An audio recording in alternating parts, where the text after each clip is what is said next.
Hi everyone, my name is Steph, this is the Novelty Corner, and welcome back to my channel, and welcome to the 5th installment of my 52 Book Club 2025 Reading Challenge. If you've watched all of the other videos, you'll know I'm wrapping up the 52 book prompt challenges in smaller manageable chunks over the course of the year, and this is the most recent one. We are going to jump straight into wrapping up the prompts. Prompt 6 is for genre 1, which is to read a book set in spring, and I should say the 4 prompts between 6, 7, 8 and 9 are all seasonal prompts set in a different season, but you have to read a different genre. What I have chosen to do with this is to read different subgenres of romance set in different seasons, which apparently is allowed, so I've taken it because I'm me. So for this, I read Zachary by Louisa. This is the third and final book in the Demons in Law trilogy. This is connected to some of her other paranormal romance series as well. These are all queer paranormal romance stories. This one is about a small community of demons who live in a very remote community in Switzerland.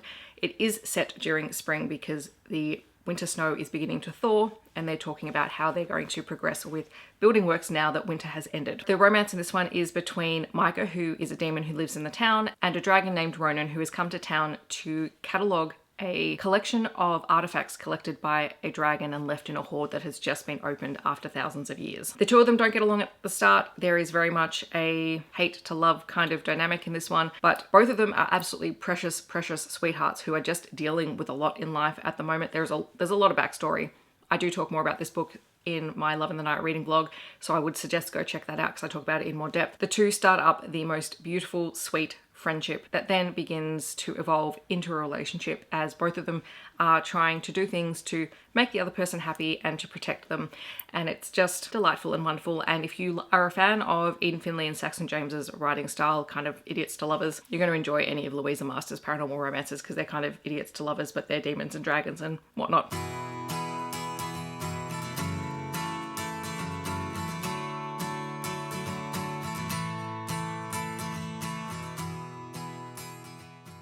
Prompt 8 was a book that is set in autumn, and for this I read Unguarded by Hogan. This is a contemporary queer romance. It is about a man who gets out of a really toxic relationship and finds himself in a small town in Vermont where he ends up working as a temporary receptionist at a veterinary clinic, and he falls for the vet who works there, who is a single dad raising his son after the death of his wife. This one does look at toxic relationships. It is not between the main couple, it is the previous relationship that one of our characters was involved in, and the struggles that you have when you then go into a new relationship and you are trying to navigate that relationship without being triggered by the other person when the other person is trying to care and protect you because they care for you.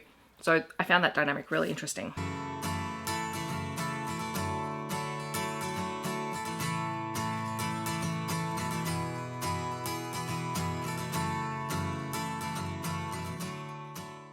Then for prompt 9, which was genre 4 set in winter, I read Power Forward by Jodi, which is a queer hockey romance, and it's set during the season, so it is winter time for the majority of the book. This is an ex-friends to lovers second chance romance between two men who used to be teammates, who used to be in a relationship, but something happened and one of them left, and that has left a huge big hole in their relationship for years, and now they've seen each other for the first time in a very long time. One quit hockey years earlier, the other has just retired and has had a really successful career and is trying to rebuild that relationship and trying to figure out where everything went wrong.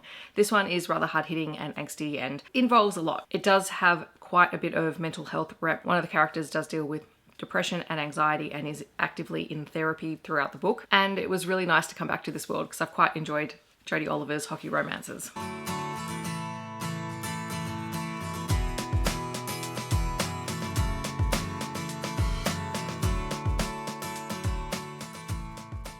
Then I read Of Love and Libraries by Brenna. This is a queer sapphic romance between octogenarians, which I think is just a delightful premise. Again, this is a ex-friends to lovers second chance romance. Our two main characters were the best of friends growing up, and then one of them left to pursue dreams of traveling around the world and being an internationally renowned environmental photographer for something like the equivalent of the National Geographic. But she has to return home, and there she is reunited with her childhood friend who now works at the local library, which is under threat of closure. And the two end up teaming up to try and save the library and rekindle their friendship and also a relationship, and it is absolutely adorable and sweet. And this really lovely special edition came from Rainbow Crate, and it's just gorgeous.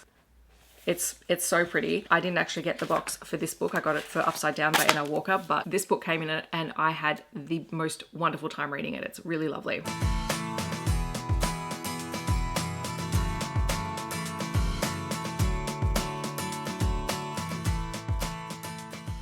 For prompt 20, a fairy tale retelling. I'm kind of stretching this one a bit, but I don't really care. It's The Knight and the Butcherbird by Alix Harrow, which is a short story, and it is very much fairy tale-esque. It may potentially be a true retelling, I'm not quite sure, but it does have that fairy tale style writing. We are in a town where demons have started plaguing the town, and demons are actually humans who have gotten sick and turned into something else. And this is kind of a very dystopian future Earth where things have not quite gone according to plan. And our point of view character is the town secretary, who is in charge of documenting their history because they no longer use computers or written records. A knight from the city has come to track down and kill the demon, and the secretary is trying to stop him from doing that. And that's because we find out that the current demon plaguing the town is her wife. We learn a lot about both of these characters in a very short period of time, and their motivations and why they're doing what they're doing. And it was just so beautifully written. Alix Harrow has a great short story writing style. I've read many of their things. This was just amazing, and I give my full thoughts in my Buzzwordathon vlog because I read it for that challenge.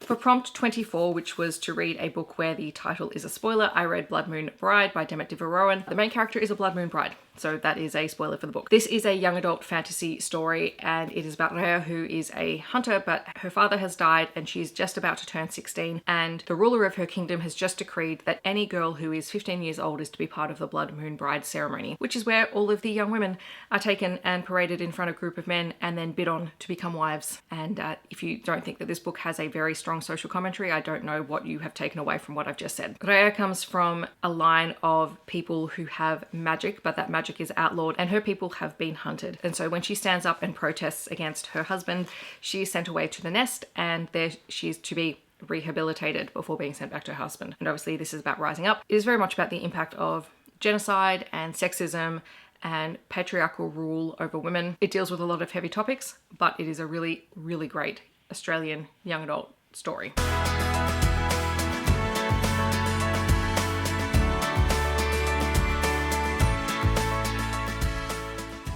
Then for prompt 28, a crossover set in a shared universe, I read Turnabout by Laurel Greer. This is a queer contemporary story. It's set in the same world as Unguarded by J. Hogan. It is a second chance romance between two childhood best friends, one who has returned home after a period of time and falls for his friend who now works for his father. The really cool thing about this one is it's set in a printing press shop. So they run antique printing presses, and the character who returns to the town, his parents have gone on a holiday because his mother has threatened to leave his father unless they take a break.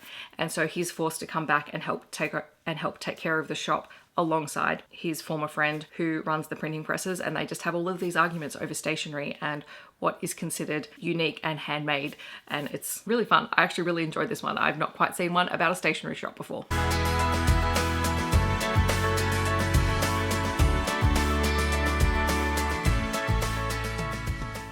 And then prompt 29 is to read a book that shares the same universe as prompt 28. And so even though I read Unguarded after I read these ones. I read Flipcup by Kim Hartfield, which is a sapphic romance set in the same world. One of our two female protagonists is known as a party girl, and she finally admits that maybe what she needs to do is she needs to give up men. And she ends up falling for another woman, and they both have things in their past that they're trying to work through. One of them is trying to prove to her parents and to her friends and to everyone around her that she can be sensible and reasonable, and that she, you know, is worthy of love and also achieving the things that she sets out to do in her career. The other is just trying to be herself in a town where she can be herself. It was a really fun story. I haven't enjoyed it as much as some of the other ones. I think some of the story elements were a little bit clunky at times, and Chelsea, who is our former party girl, is a bit over the top at times. If you like those kind of characters, you'll probably enjoy the story.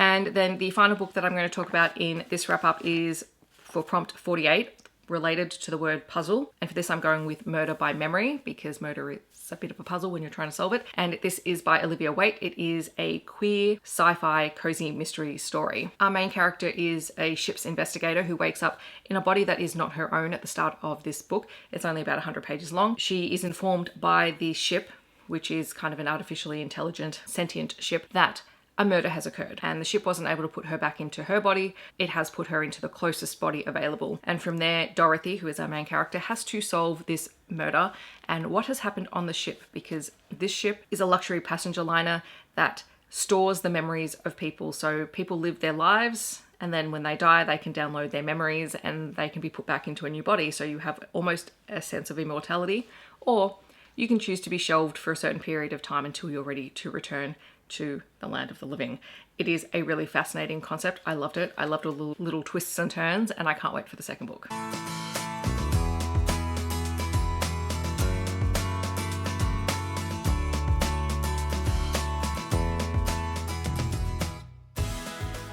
And that, my friends, is the 5th wrap up for this challenge. In the comments, I'd love to know if you've read any of these books or if you're planning on picking any of them up. Otherwise, feel free to leave a book stack emoji to let me know that you're here. I hope that wherever you're in the world, you're staying safe and healthy, and I will see you in my next video. Thanks so much for watching. Bye, everyone.